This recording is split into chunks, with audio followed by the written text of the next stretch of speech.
The one thing I try to tell all my friends is that Hamas doesn't care about the Palestinian people. If you're trying to understand what's really going on in Gaza, reading US media, well, you might not get there. Because here, we're drowning in propaganda. If you want truth, well, you might need to check the Israeli press. Even the Times of Israel, which leans right, is telling you straight up. Hamas stuck to the deal, Israel refused to enter negotiations for a month, and now the whole thing is falling apart. Why? Because Israel doesn't want to move to phase 2, which would mean pulling out of Gaza and ending the war. It's reported plain and clear, Washington guaranteed this deal, the United States backed it, then Israel broke it. Again, that's not me saying it, that's Israel's own press saying it. And yet, here in the US, you won't hear a word about it.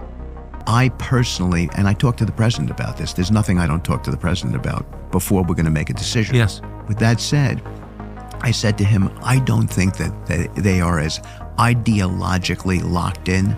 They're not ideologically intractable. I never believe that, by the way. Now that's Steve Wilkoff, and safe to say, he's been saying things a lot of people don't want to hear either.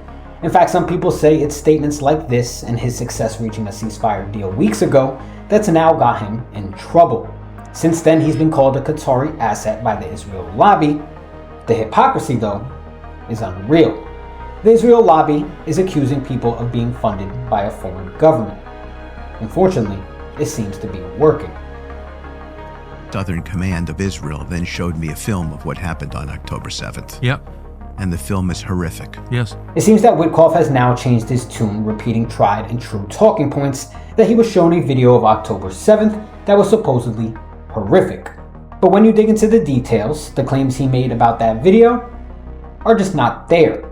And yet these claims continue shaping policy, shaping public perception, and all without scrutiny.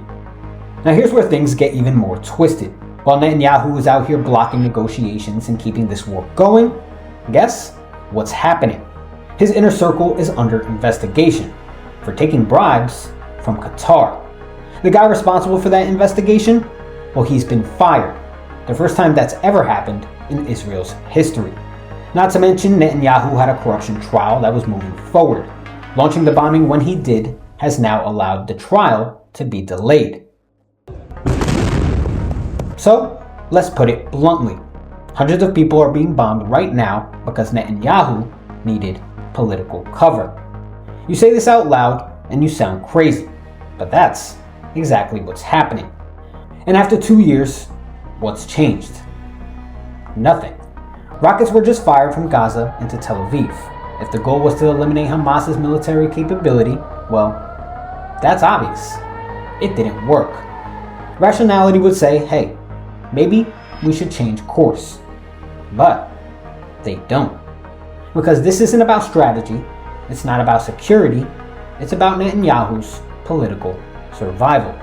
And that's the cold, hard truth. Stay curious, stay critical, and I'll see you next time with another truth you need to hear.